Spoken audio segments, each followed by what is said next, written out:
James, Coach, if you open up with a statement, please. I didn't realize it until post-game that it was a wire-to-wire game. I was unaware of that, but it didn't feel like that in the first half. I was surprised when someone told me that we led from start to finish. We couldn't get that run, we couldn't shake them, and they kept hanging around. They weren't going to go anywhere in that first half, and then we talked about that at halftime. That we had some silly plays. Sean's goaltending. We had a couple 2-on-1s that we didn't finish. We missed that late front end of a 1-on-1 where it easily could have been double digits, but it wasn't. And we felt like we missed some golden opportunities, and it was one of those games where if you continue playing like that, it's going to come down to a possession, and we didn't want to be in that position. So I was proud of our guys in the second half. I thought they matured as a team. I thought they got the defense into the game and took hold of it there in the second half, and we settled in nicely and got on a couple of runs, and we were able to get some separation from them. We talked a little bit about those second half runs, Chris. What were the things that kind of keyed those in your eyes? I thought turnovers. We didn't just turn them over; they turned into dunks, threes, layups, and those are backbreakers. We call those atomic bounds around here, and you try to avoid them, and certainly you want to create them if you can, if you're on the other end. And I thought those plays were the difference makers in the second half. You call them atomic bombs. I like that. Can you talk a little bit about why are they called atomic bombs? You know what atomic bombs looks like, right? It's an explosion. And when you turn it over, live ball turnovers, it turn into baskets for the other team, or the worst playing basketball because you can't guard them. 5 counts better than a live ball turnover. We talk about that all the time. And we were the recipient of some atomic bombs this afternoon. We can talk a little bit about the offense in the second half. I mean, to me, and I think the final number was 3 turnovers second half. I might be wrong there, but I know I'm not far off. Just the things you liked about your offense second half. Well, we shot 48% from the field, which I'll take every half for the rest of the year. And then, like you said, we only had 8 turnovers for the entire game. I'm not sure how it broke down half to half, but we had everybody making better decisions. It's somewhat a product of how they play. Everybody has their own system. They're in the gaps. Defensively, they don't pressure that much away from the scoring areas, so you don't have as many silly opportunities to put the ball away. And I just thought that A to Z, for the most part, Pep had a couple that I was disappointed with, but for the most part, as a team, we just controlled the ball and made pretty good decisions and didn't try to do too much.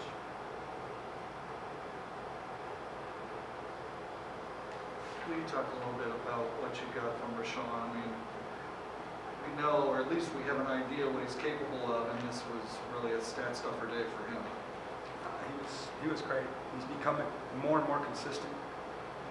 It's not an aberration anymore when he has games like this. It's becoming commonplace, and it's all about practice.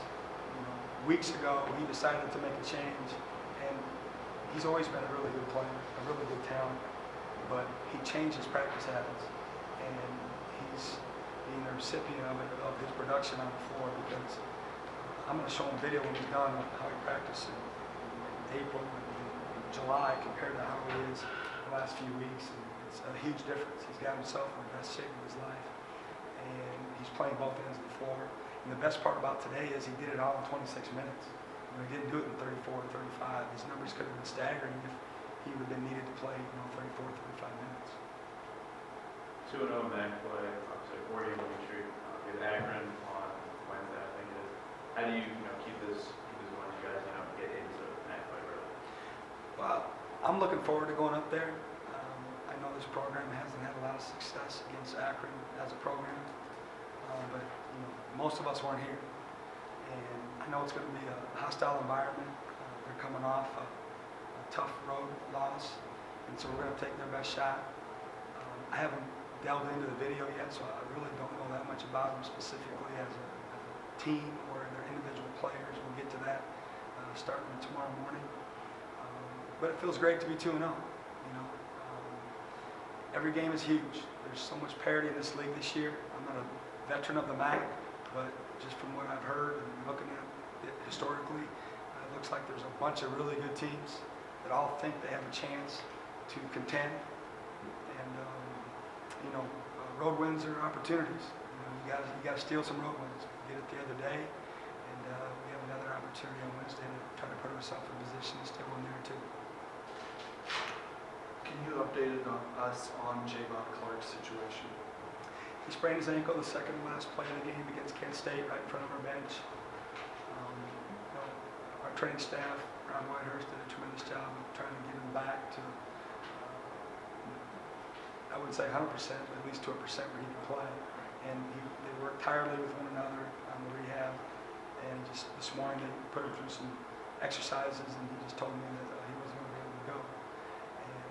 And injuries are part of athletics, especially college basketball, with the marathon seasons that we have. And, we talked about it that Ohio don't care, nobody in the league cares. In 2 weeks, nobody's going to remember Javon Clark didn't play. They're going to remember if we won or lost, and that's all that's going to matter. And every team in America has got to deal with him this year. Unbelievably fortunate. And I was proud of how we dealt with it today. We had some guys step up, play some more minutes than we normally do. And hopefully that will give them some individual confidence going forward. And I know when I ask you more about that in a moment, but with Javon, do you expect you'll see him against I have no idea. And will you talk a little bit about what your plan was then to replace his minutes? I mean, it looked like Tisdale got minutes, Matt Fox got extended minutes, and you also used 2 point guards. Yeah, our plan was to ride Zach Denny as long as we could, and he played the entire first half. And he's got himself in such elite shape that we knew he could do that if he stayed out of foul trouble. And the fact that he can play multiple positions for us, I just told our staff that our plan going in is Zach's going to have to play as many minutes as required. And then we'll just work Pet, Jovan, and Ant in them other 2 spots, and then shorten our bench a little bit. We gave Matt and JD obviously a shorter run in the first half. And then as the lead stretched a little bit, just felt more comfortable in playing those guys a lot more minutes, the last 10 minutes of the game, to rest some of those guys that normally play the run of the game. And you're right, but also you used them in some first half minutes where you gave them some run when the game was far from decided too. Well, we had to because Ant had 2 fouls. Right.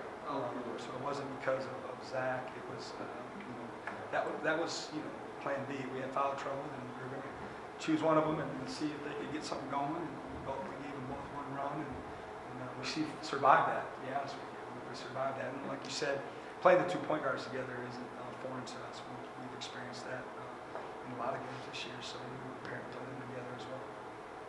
After the Kent State game, Coach, you talked about the physical style of play in the Mid-American Conference, and then you coach was just in here, and he called you guys aggressive and physical. You think that's accurate?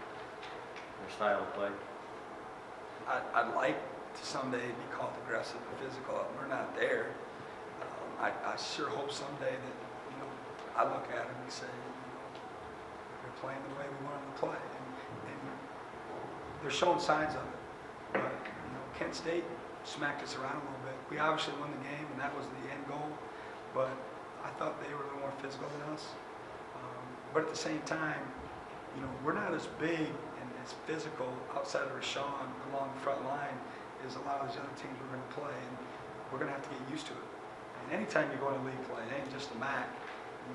The other leagues I've been in, that's the way it works. You get into league play, and it gets a little more physical, and the intensity goes up, the scouting goes up, the meaning of the game goes up, and it took us, I think it took us a game, but I thought we were better tonight against it, and understanding, how physical it's going to be, and I just can't imagine that Wednesday won't be, 2 pit bulls trying to go at one another.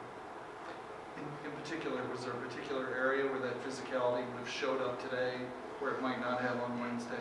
I thought we were a little more consistent with our box outs when the ball was shot. I saw more guys attacking their men and trying to just put their body on them and then go retrieve the ball. That's probably what sticks out at first. Thank you, Coach. Thanks, guys.